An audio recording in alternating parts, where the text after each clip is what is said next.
àwa dé ọ̀dọ̀ bàbá wa Sàláàtì níjọ́ yẹn àfọ̀ ọ̀tẹ̀ tí wàá bọ́ bàtà láti títì wàá kó bàtà rẹ̀ lọ láti títì passion fún nǹkan Sheikh Ọ̀tẹ̀ ti ní passion fún kó jẹ́ dáhìn ti pẹ́ kó jẹ́ olùgbìyànjú sójú ọ̀nà Ọlọ́run Sheikh Ọ̀tẹ̀ ní nǹkan kan wù mí ṣe ju kí n ṣe dá wà lọ láyé nǹkan kan wù mí ṣe iṣẹ́ tí bàbá mi ṣe yẹn òun ni mo fẹ́ ṣe bí bàbá mi ṣe ń ṣe yẹn òun ló ṣe wù mí ṣe bàbá mi ṣe ń ṣe láwùjọ yẹn òun ló ṣe wù mí ṣe mo á sọ fún Sheikh njọ yẹn mo ní mo gbọ́ bí mo ṣe gbọ́ yìí ọba tó ní wá náà ti gbọ́ ó sì ti gbà ìjọba tí yóò sì tún pọ̀ ju ti bàbá yín lọ inú mi dùn pé mo wí níjọ́ náà Olúwa ọba àlékè ọlá wá sọ pé mo gbọ́ Ọlọ́run náà wá ní mo gbà Ọlọ́run tó wá lóun gbọ́ tó gbà yẹn kò ní yọwọ́ lọ́rọ̀ yín ọlá nàbí wa Muhammad kódà kéèyàn ò bí ọmọ lánàá aláìlóye tí ò bá ní làákàyè téèyàn bá bí ọmọ lánàá tọmọ náà wá já àfà rọra ṣe o torí Ọlọ́run ọba àlékè ọlá bọ́ bá ṣe wù ní ṣe kọjẹ́ pàwàlà bí iṣẹ́ fàhímọ̀ tẹ́ wá kó bó ṣe jẹ́ òun tó jẹ́ àfíìsọ̀ tí bàbá sọ ọkọ rẹ̀ ṣe rántí pé àbáwá Amirul Jaysh Ọlọ́run kó jọ kó bá ṣàlékún ìkẹ́ wọn bọ́mọ ń ṣe jẹ́ òun tó di àfíìsọ̀ yẹn bí n bá pè mo máa dà á pè ṣèbé mi mo bí ẹni tí ó bá lóye nínú sọ̀rọ̀sọ̀rọ̀ àbá àfa àlàyé oníwọ̀n pé lágbájá ibi mo jùlọ eléyìí ní ọ̀gọ̀ọ̀rọ̀ àwọn èèyàn ń ṣe láyé tí ó jẹ́ kí wọ́n kú lójú kan ó ní ó jẹ́ wọ́n kú bá ń ṣe wà nítorí pé bí Ọlọ́run bá foore sí wọn àbọ̀ Ọlọ́run gbé oore síbẹ̀ sásọpọ̀ Ọlọ́run ọmọ tí ń ṣe ni Olúwa sì mọ bí ṣe máa ń ṣe bó a ṣe ń ṣe náà ẹnìkan ò lè bí léèrè ipe kó jọ kó mọ̀ ṣe bẹ́ẹ̀ mọ́ ọba tó fàánú ẹ̀ka nìyí ẹ tó foríire rẹ̀ pẹ̀lú yín tó fàlùbáríkà rẹ̀ pẹ̀lú yín tó fi dùnú ẹ̀ pẹ̀lú yín bí àwọn oore ṣe pọ̀ tó yín wọ́n ti jẹ́ nǹkan kan tó rẹ̀ ṣẹ̀ṣẹ̀ bẹ̀rẹ̀ ní ẹ̀ tí ì lo bisimilayi sàn ẹ̀ tí ì ṣe Olúwa kó wọlá bẹ́ẹ̀ kó jọ kó ṣẹlẹ̀ yìí ní bẹ́ngàn nínú èyí tí ó ṣe fún yín láyé kó tún wá ṣe ní tíntín nínú èyí tí ó ṣe fáwọn ọmọ yín ẹ pé amínà dáadáa ọlá nàbí wa Muhammad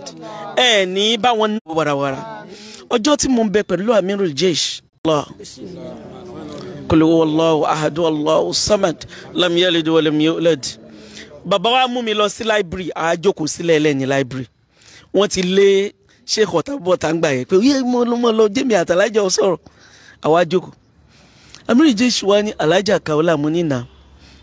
wọ́n ní àwọn èèyàn máa bú wa nílé Sàláàtì o àwọn èèyàn máa sọ pé igun lẹ́mìí ilé Sàláàtì o alájà Kaola bá ń sọ fọlọ́hún ó wù mí kémi ó gùn lẹ́mìí àjọ ń sọ èmi àti wọn nìkan àtọ́lọ́hún níjọ́ náà ìmọ̀ bóyá Sheikh Ọ̀tẹ̀ padà gbọ́ but èmi àwọn wọ́n gbé àwọn tíra kan bẹ tí mo ń yẹ̀ wò ọjọ́ yẹn mo padà jẹun sáà jẹun àmọ́ jẹun bàbá fún wa lóúnjẹ bàbá fún wa èmi mo á invite bàbá wọn tún wá kó owó fún mi lálejò bàbá wa sọ muamala àwọn bàbá wa Sàláàtì Ahmadu Rufai àti bàbá wa Ahmadu Rufai Ìbàdàn wípé ǹjẹ́ mo rántí àjọṣe wọn ṣé mo rántí àwọn Rufai yẹn ṣé mo rántí pé Rufai mẹ́ta ni bàbá tún rán mi létí níjọ́ náà a sọ abẹ Ọlọ́run but Olúwa ọba àlékè ọlá mọ bí ṣe máa ṣe gbogbo ń tàn bàbá yẹn ò lò ní gúngún ẹ̀mí ẹ̀yìn ò lò ó ibi mọ̀ ń lọ nìyẹn Ọlọ́run abẹ ọ ni ìrẹ ló ní abẹ ọ ó ní ìdí ọ ní astajibu lakum olóríire nìkan ní máa mọ iye oríire ntọ́ dáa jù ní bá a bá soríire ká sì lò kó pẹ́ àwọn ọ̀tá máa fún yàn lọ́jọ́ Sheikh Ọ̀tẹ̀ àwọn ọ̀tá máa fún yàn lọ́jọ́ o Ọlọ́run bá àlékè ọlá ó ti ní kémi ọmọ bá ọlá bọ̀ ti pẹ́ wọ́n kọ́ fún mi ní 5 years nígbà ya wọ́n extend ẹ̀ sí 10 wọ́n rí i pé kíní yàn lọ wọ́n sàǹbà mi fún ní extension títí dò ní a sì ń maintain ẹ lọ alhamdulillah ẹ̀yin náà máa maintain ọlá lọ ni ẹ máa maintain albarka lọ ni ẹ máa maintain iyì lọ ni ẹ máa maintain gíga lọ ni Olúwa ọba àlékè ọlá ò ní dá yín dúró Ọlọ́run ò sì ní dá yín padà sẹ́yìn ọlá amina. آمين آمين اللهم صل على محمد وسلم اللهم صل على سيدنا محمد وعلى آل محمد وارحم محمدا وعلى محمد وبارك على محمد وعلى آل محمد كما صليت ورحمت وباركت على إبراهيم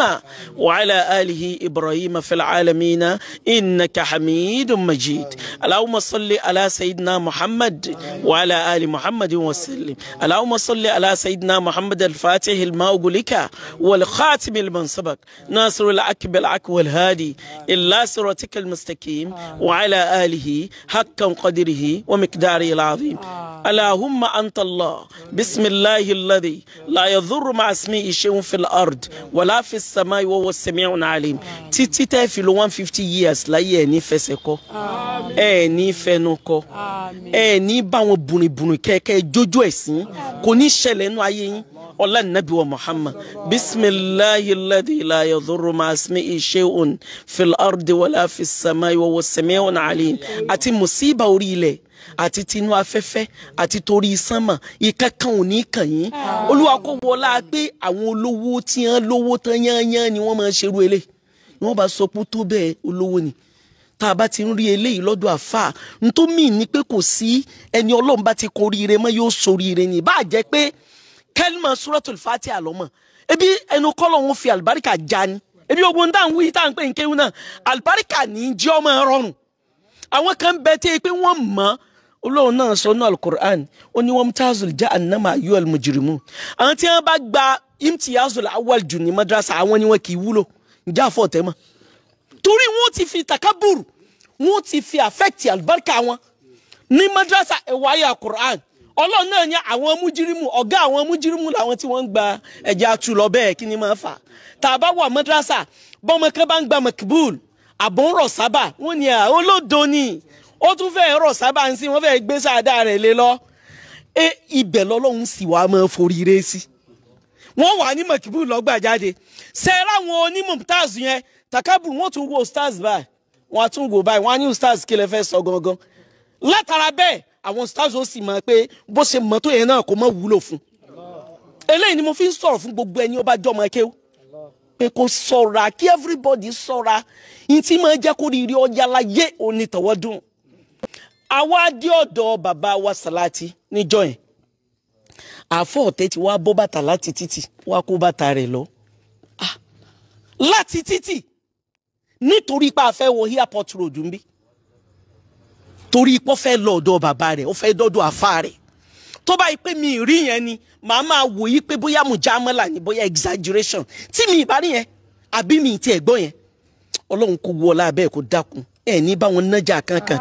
bisimilahi ibabuna tabaraka khitonuna yasin sekifna kaya so kifayatuna emi azako imayatuna fasakfikumullahu sami'un alim sitrul arsh mas'ul alaina asiri yóò ní túngbà kọ̀ọ̀kan sitrul arsh mas'ul alaina wa ainullahi nadhira ilayna bi'awnillah min wara'ihim muhitun bal huwa fi lawhin mahfuz wallahu khairun hafiz وهو أرحم الراحمين إن ولي الله الذي نزل الكتاب وهو يتولى الصالحين اللهم لا تدع لنا فرت ولا هما إلا فرت ولا دينا إلا قضيت ولا مرض إلا عفيت ولا عدوا إلا كفيت ولا عسيدا إلا زلت لنا ولا طالبا إلا نجحت ولا حاجة من وجدنا ولا آخر إلا قضيت يا أرحم الراحمين ويا رب العالمين ولا حول ولا قوة إلا بالله العلي العظيم. تو كيف سأصدق تراكي مغربي تباتي كده لله. ẹni tí Ọlọ́run bá sì ní ó jẹ́lé rire irú wọn ni wọ́n rí ìdùnnú pamọ́ra bí tán bá ti rí rire ẹ bá rí rire ń bò mí tí ó fẹ́ jẹ́ kí rire ṣẹlẹ̀ sí ẹ lómi kẹ́ pé òun nìkan ló fẹ́ jẹ́ kí rire máa dọ́dọ̀ tiẹ̀ ẹ ti máa rí lára wọn. Ummul mu'minati kafila kaula. Ummul mu'minati kafila kaula. tẹ́mi ò bá rí yín rí báyìí dẹ́lẹ̀ kejì tẹ́mi ò rí yín rí láyé. àkọ́kọ́ tí mo kọ́ rí yín on the 16 January 2023 ní Báfò mo ti kọ́kọ́ rí yín ìyá yóò máa rántí Ummul mu'minati. Ummul mu'minati kafila kaula. Kàkà yìí mi gbé ń jọ́nà lọ́hùn bíi chocolate báyìí ni ìjáàbù tẹ́ lò ẹ tún lóru kí ní báyìí chocolate sí ẹ̀yin lè wá sí lọ́dọ̀ ọ̀rẹ́ mi tá a ṣe mọ̀lúdì ń jọ́nà lọ́hùn Ummil mu'minati kafila kaula. inú ọ̀rọ̀ tí mo sọ fún yín jọ́ Ọlọ́run pé la takhafi wa la tahzani àwọn kankan ṣẹlẹ̀ ń jọ́rùn lásìkò gbà wọn tí àwọn yẹn wá rò pé àbáwọn yẹn ní pé kàfílà káwọlà mọ́ni ìgbà wọn ni kí ni wọn tún wá boost sí àyàn bẹ̀rẹ̀ sí tún wá pè lọ́tún àti lósì. Ummil mu'minati kafila kaula fa ahlan thumma sa'alan bi salami. fa Ahlan thumma sa'alan bi salami.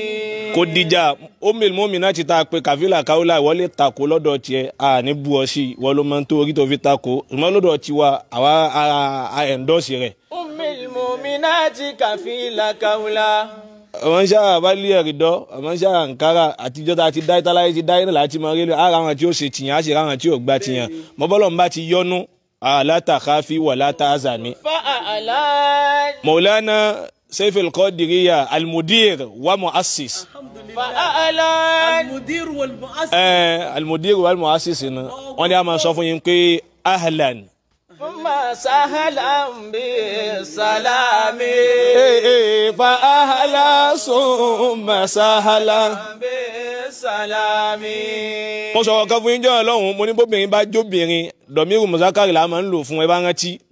mo ní bóbìnrin bá ti jóbìnrin tó jóbìnrin gidi ẹ nílò dọ̀míìrù anásì fún mọ́ ẹ máa lo dọ̀míìrù mùsákàrì fún torí obìnrin bí ọkùnrin ni ajá kàbílà káwọlà àbá ní a máa sọ fún mi pé ẹ máa wọlẹ̀ ẹ máa Thumma sa'alan bẹ́ẹ̀ bi tí ń wọlẹ̀ ń ká tó máa ṣe iná máa rà bá ká máa ṣe iná sáhálà ká máa fi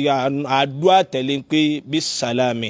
látànà sàlámù wà pẹ̀lú yín níjẹta sàlámù wà pẹ̀lú yín lónìí sàlámù ń bẹ pẹ̀lú tó bá di lọ́la ṣé tiẹ̀ kí n ṣe tèmi tọ́lọ̀ máa ń ṣe fáwọn ẹni ẹ̀ pé wọ́n náà máa lọ tiẹ̀ kálukú di pàtì láàyè ọlọ́mọdé orí bẹ̀ fún yín. Huduriki baynana wallahi gunmun. níjọ́ tá a ti ń ṣiṣẹ́ tá à ń ṣe yìí àwọn èèyàn rí lóòótọ́ kálukú ṣe ń wá ẹni yín ò gbé mọ́ irú àfọ̀ ọ̀tẹ́ ni ó máa wá ṣe nǹkan kí n má dé nígbà tẹ́yìn náà nírú rẹ̀. Huduriki baynana wallahi gunmun. Uduruki Huduriki baynana wallahi gunmun. ètò wo fi mọ̀ pé ìyá àwọn èèyàn rọ̀rọ̀ pamọ́ra dédé tí wọ́n sọ fún yín jọ́ ọ̀nà sọ fún mi náà kódà ìyàwó mi fẹ́ máa bínú wọ́n ní bàbá yìí ti ń sọ̀rọ̀ yìí ọmọ àfa kọ̀rọ̀ bó ti ń sọ̀rọ̀ yìí ń ṣe bí tó yẹ kí ó dàgbà tó mi ni ó yẹ kí n sọ pé mo fẹ́ máa fi ọ ní Uduruki. Huduriki baynana wallahi gunmun. wàláì dédé bẹ́ẹ̀ ti wá yìí gónúmù ntí láwa ń pè ní gónúmù èrè ń jẹ ni dédé wàláì inú wa dùn púpọ̀ o inú wa dùn bẹ́ẹ̀ ti wá yìí o Wallahi gunmun. mọ̀ lóore o alájà Wallahi gunmun. ẹ pé ilẹ̀ ti sú àwọn náà ṣe tó ń tàn tó pé kí ni gónúmù ní dídé tẹ́ dé yìí dé. Wallahi gunmun ila dari ibùnú salati. Ila dari ibùnú salati. ibi à ń kí yín sí pé wíwá tẹ́ wá yìí ẹ ti dé lọ́rin tòótọ́ ibi tán ń pè yà yín bàbá ọ̀tẹ́ Salati fìlà làwọn à ń bẹ̀ yìí à ń kí yín káàbọ̀ síbẹ̀ ilé yín ni torí ẹ ntójó jẹ́lé yín ni pé ẹ láṣepọ̀ pẹ̀lú bàbá Maulana Amirul Jaysh ntójó jẹ́lé yín ni pé ẹ láṣepọ̀ pẹ̀lú bàbá wa Saif al-Qadiriyya ntójó tó wájú jẹ́. bàbá kan ọdẹ ń jọ àkíkọ ni kàfílà ò pè mí àmọ́ sí wọn wá gbọ́ kó bímọ ní wá. nítorí tó wájú jẹ́ bẹ̀ ni pé kàfílà káwọ́là tẹ̀ ń rí ẹ lè má mọ̀ o ẹ lè má mọ̀ tẹ́lẹ̀ o kàfílà káwọ́là tẹ̀ ń wò yìí ọmọ bàbá wa ọlọ́lá ọba àlù Ìlọrin ni. Huduriki baynana wallahi gunmun nakulu adama izuki bi salami naku adama izuki bi salami. ìdúnrán létí ẹlẹ́ẹ̀kejì tọkọ́dọ̀ sùtọ́rọ̀ bàbá Maulana Saif al-Qadiriyya aláwà níjọ́ náà lọ́hùn tí ì ṣe pásítọ̀tù àwọn ni lè ṣe pé ńlọ múra subhana rabbika. Ọlọ́run sì ti orí bẹ́ẹ̀ ó ti wá rí bẹ́ẹ̀ lẹ́nu Allahu Akbar. alhamdulillah. Ọlọ́run pẹ̀lú ògo Ọlọ́run.